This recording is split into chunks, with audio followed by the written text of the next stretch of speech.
Hi, my name's Phil. I like to talk about politics. In this video, I'm going to discuss the Prime Minister's questions from today between Boris Johnson and Keir Starmer in what might be considered something where you would cheer it on if you were a fan of Starmer, but also have a little bit more hope if you were a fan of Boris Johnson, certainly compared to the last couple of weeks. But first, if you'd like to be notified of daily news in politics, then please subscribe to the channel and click the bell notification icon. So, what we had here was the third Prime Minister's questions between Boris Johnson and Keir Starmer. Johnson has been properly duffed up in the previous two.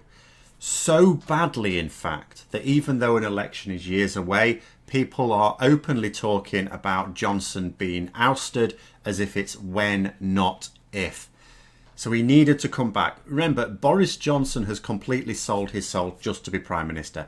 Everything about what Boris Johnson is doing is not ultimately because he believes in it. Some of it he does, but it's because he wants to be Prime Minister. His Brexit position, because he wants to be Prime Minister. And what he absolutely didn't want was to be made Prime Minister and then be knocked out within a year or even two. You know, he wants to be Prime Minister for a good long while. So he needed to come back.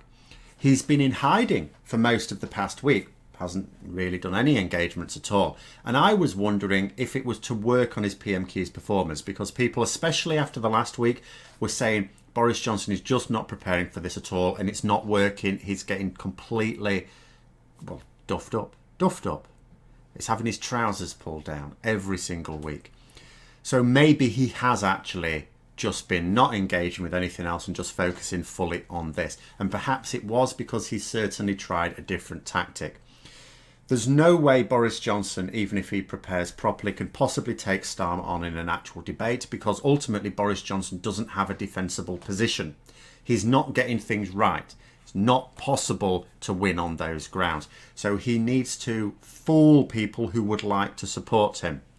You know, he needed his bluff and bluster, and he also needed the braying Conservative benches behind him.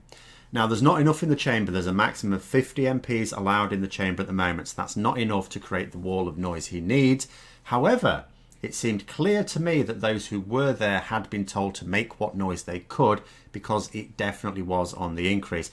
In fact, at one point, Matt Hancock had to be threatened with ejection from the chamber because he was heckling Starmer, and the Speaker had to stand up and, tell him off for that. And when Hancock was basically, didn't seem to really be responding, the Speaker threatened to kick him out of the chamber, says there's plenty more MPs would like to occupy your seat. So basically what I'm saying is Boris Johnson came out fighting. He's not keen on having his authority undermined every week. A third week as badly as the last two would have really finished him off. And it's still going to get to that point, but he won't be savaged as strongly in the right-wing press as a result of this, I fancy, although I haven't read those yet. It's far too early. So anyway, on to the actual questions. So Sir Keir Starmer gets 6 questions as Leader of the Opposition, and then, of course, I'll go over Ian Blackford's 2 for the SNP as well. So the first one is Starmer was pointing out that Matt Hancock, the Health Secretary, had said that right from the start we put a protective ring around care homes. Now, we know this isn't true because there are so many deaths in care homes. There are some countries where there are no deaths, where they did genuinely put that ring of protection around them. And we've just had a minister today saying, actually, no, they didn't. They prioritised the NHS over care homes. However, Keir Starmer didn't talk about that side of it, because one thing Keir Starmer has been doing throughout these, which I think is very good, is he doesn't put forward his own opinions as such. He quotes directly from people that the government can't argue with. And today he was saying that the Chief Executive of Care England flatly contradicted the government's assertion there. And he quoted government advice again, saying negative tests are not required to transfer someone from hospital to care home. And that was in place up until last month. In fact, as far as I can tell, it's still in place, but it certainly was up until the middle of last month. So Starmer asked, what is protected about that? So then the Prime Minister came, as I said, his attitude was to just, I think what he's done over the last couple of weeks is try to listen to the question and then bluff his way through it. This time he's not even doing that. He's just going, oh, no, you're not listening. You're not listening to what I'm saying, or you're not respecting what we're doing. And so what Boris Johnson said, he said nobody was discharged to a care home without a clinician saying it was safe to do so. Now, although in theory, I mean, no one is discharged from a hospital without a clinician doing so, they do so according to that government guidance. So that in itself doesn't answer the question as to why people who may have been, and in fact some people who were even known to be infectious, were sent to care homes. Boris Johnson said the guidance was changed. Yes, it was, but that aspect of the guidance was not changed. And he also talks about there's been a sharp reduction in the number of cases in care homes. But again, that's nothing to do with the question. He was asked about government policy in the past, not right now. The fact that they've reined back from their insanity now, fine, but that's not what he was asking about. He was pointing out the fact that the Health Secretary said right from the start the government were trying to protect care homes when they were not. It's no good saying, oh yeah, but we are now, we're doing a better job now. Maybe. That's not what the question was about. Second question. So then, Starmer said that the Prime Minister has missed the point. He was saying the point is whether people were tested before going into care homes. They weren't. And he said that requires an answer. And he also said that there isn't, even now, there is not routine testing of people for care homes. And this is the Chief Executive of Care England saying so. This person knows. He quoted the government paper again, and he's saying, look, we know we don't have this routine testing now. We didn't have it in the past, and we don't even have it in the present. What is causing the delay? To which Johnson then shouted. He actually shouted. Again, he's really trying to fire up supporters. And I don't think it was a shout of because some people might look at that and go, got you, as if he's been rattled. I think it was deliberate. I think it was planned. In saying that Starmer was ignorant of the facts. And he said, I understand, leader of the opposition, you have to go on the offensive with this sort of thing. I can't remember his exact words, sorry, I didn't actually write those down. But he's just trying to turn it into a thing of the leader of opposition has to put an opposition, but he's got nothing to oppose because what we're doing is fantastic. So Johnson ultimately was really going on the offensive here, but he absolutely shouted. And he says, the leader of opposition wants to do international comparisons. I'll give him an international comparison. We're doing more testing than most other countries in Europe, which again, we're not. I said that last week. And what did annoy me a little bit, I have to say, is that neither Starmer nor later on Ian Blackford tackled him on that. And I would say, actually, I can read you out a list of 24 European countries that do more testing than we do per capita. So we're not. Our rate of testing is not one of the highest in Europe at all. It's far from it. But anyway, so that annoyed me, the fact that no one's pulling him up on that. But again, did he answer the question? The question was, what's causing the delay in testing? Didn't even talk about it. He just said we've got one of the highest rates in Europe. One, we don't, but two, that's not the question. The question is, why don't we have enough? That's the question. So then the third one, Keir Starmer again repeated the question. He pointed out that Boris Johnson hadn't answered it. And I like this, what he does. He doesn't just go straight into the next question. If he's got another question, what Starmer is clearly doing is when the Prime Minister hasn't answered the question, he points out that he hasn't answered it. Then he goes on to the next one. So he did that. He said, look, what I asked is, when is routine testing going to start? It hasn't started yet. He again quoted the Chief Executive of Care England saying it hasn't happened yet, and he wants to know what the delay is caused by. And he again made clear that he wasn't offering his own view on this. It's no good saying I'm ignorant of the things. These aren't my views. I'm quoting from people who do know these things. The people, indeed, who advise the government. And indeed, he's quoting government's own papers. And he says if the Prime Minister has a problem with the evidence being given to select committees in Parliament, well, that's up to him. Then he came on to the Deputy Chief Scientific Advisor, who yesterday in the press conference, and there are some people suspecting it may be their last one, had said we should draw lessons from South Korea and Germany. So Keir Starmer then pointed out that there has been no effective tracing in the UK since March the 12th, when we abandoned that strategy. And he says it's been nearly 10 weeks without effective tracing. And he says, would the Prime Minister agree that this has created a huge hole in our defences? So then Johnson, again, So I've given the honourable gentleman many briefings on this subject, and again accused Starmer of this feigned ignorance. But again, didn't answer the question. It didn't say, because, Johnson has said that, this tracing is going to be absolutely vital. So why didn't he just say, yes, it's created a huge hole in our defences over the past 10 weeks, but we're putting it right now? No, he didn't do that. Again, going on the offensive. And what he said is that we'll have this test and trace programme in place by the 1st of June. We've already recruited 24,000 trackers, and another 1,000 are going to be recruited over the next couple of weeks. And he said this will give us a capacity to deal with 10,000 new cases a day. That's fine. But again, what I noticed, and again, I wish Starmer had said this in the next one, what I notice is what Johnson keeps doing is he keeps saying about what's going to happen. Oh yes, but in 2 weeks' time this is going to happen. That's not what we're asking about, mate. We're asking about what's happened now, what's happened in the past. That's fine. If you're saying that you're going to improve the situation and in a couple of weeks this is going to be placed, great, fantastic. We'll wait to see, shall we? Because every time he said, by this date we'll have done this, it's never actually happened. No, it never actually happened. Not once. And then he finished off with saying that Starmer shouldn't be so negative all the time. To which Starmer responded, got 34,000 people dead. That is negative. And of course he will ask about it, he said. And he said, as for feigned ignorance, he said, for 10 weeks we had absolutely no tracing. The Prime Minister knows it's vital. He's said as much himself. And he noted that Boris Johnson talked about this in his speech to the nation. And he says there's doubts about when this will be ready. And he said this is the last PMQs for 2 weeks because they're on holiday next week. I keep seeing a lot of people saying on Twitter about them going off for 2 weeks. It's not 2 weeks, it's 1 week, as far as I can tell, because being back in 2 weeks means it's...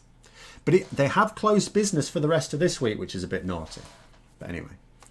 So what Starmer said is, can the Prime Minister categorically promise that there will be an effective system in place? Because what he pointed out is Boris Johnson kept talking about world-beating. We'll have a world-beating tracing strategy, test and tracing strategy. And he said he's not interested in the rhetoric. He'll settle for effective. Are we going to have an effective system in place by the 1st of June?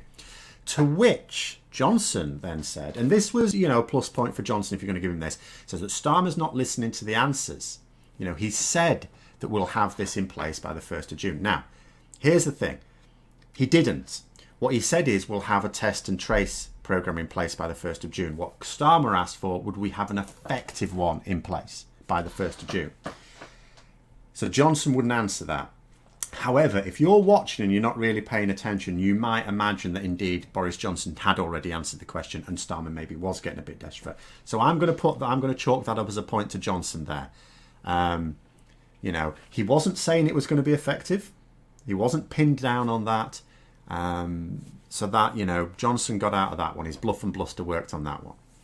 So then Keir, for his 5th question, came onto the clap for carers. And he said, is it right that those who come from abroad to work, as healthcare workers in our NHS and care homes should have to pay a surcharge for use of the NHS? Now, just to be clear on this, the NHS is funded from our taxes. We pay taxes. People who work for the NHS and in care homes pay taxes. People from abroad pay taxes in this country the same as all the rest of us. In addition, they have to pay hundreds or even thousands of pounds extra to be able to access the NHS. So they already pay the same taxes all the rest of us do, that are citizens of this country, and they have to pay extra as well. And he said, how can that be right? And the Prime Minister said he's thought a great deal about this. He openly admitted that he had his life saved by foreign nurses.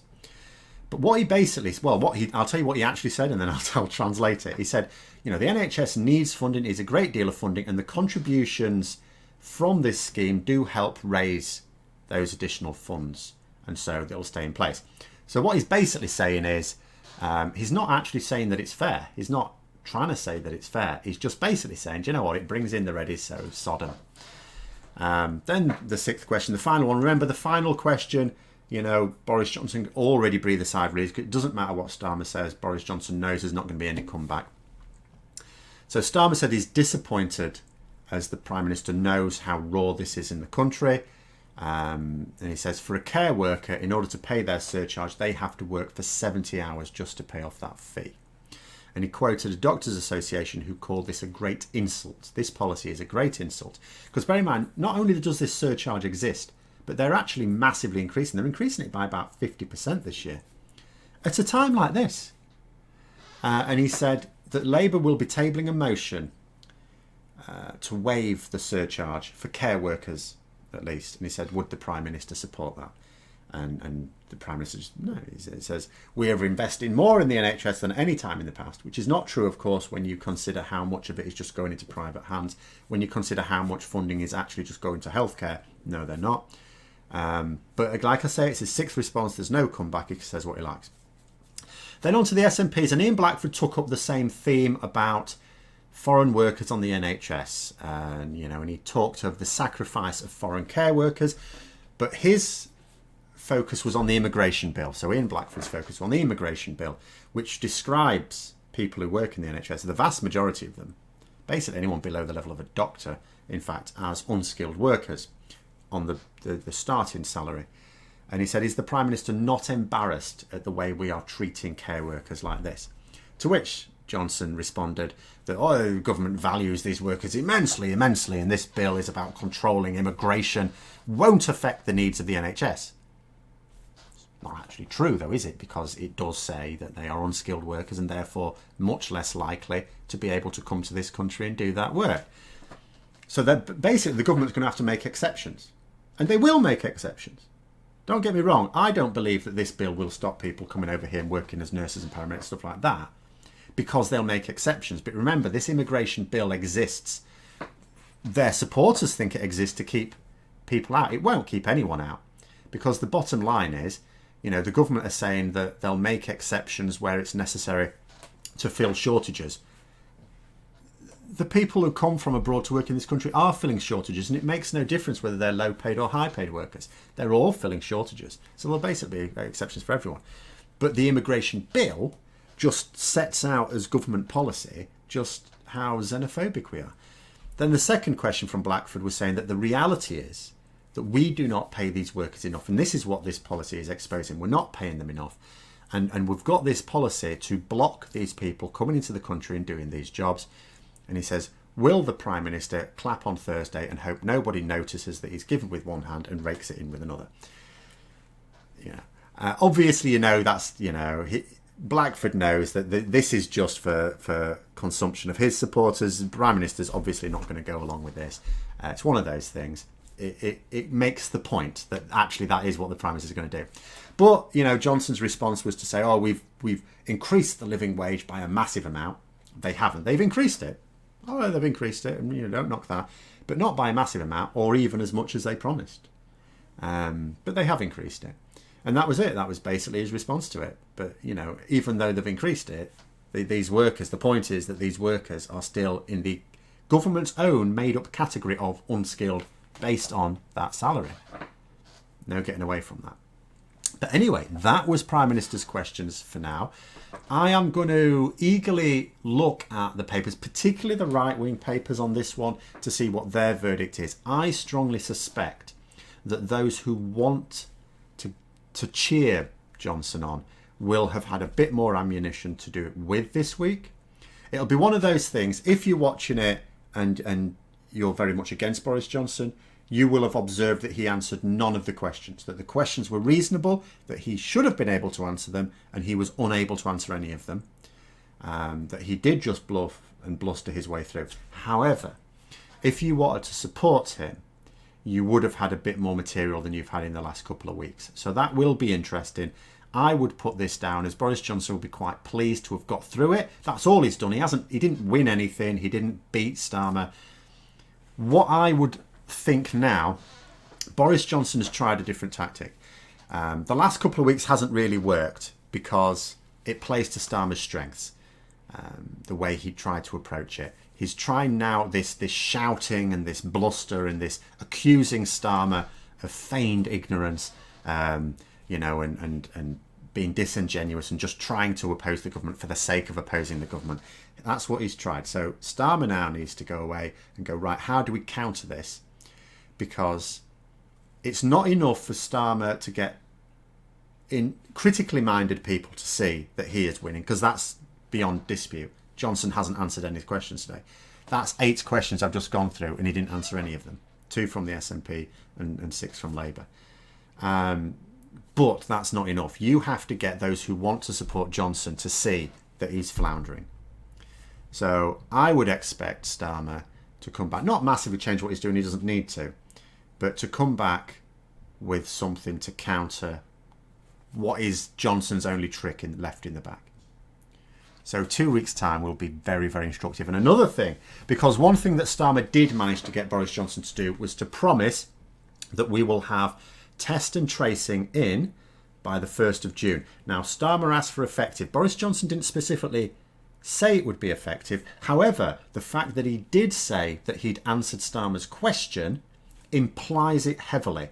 So if we do not have test and trace fully implemented on the 1st of June, then I think on the 3rd of June, in Prime Minister's questions, I think it'll be the 3rd of June, I think I know what Starmer's question is going to be. But that's it for this week. Let me know what you think in the comments below. That will be it for a couple of weeks. Hope you found the video interesting. If you did, don't forget to click the like button. And if you'd like to support the channel further, then please also click the Patreon link for details. And until next time, I'll see you later.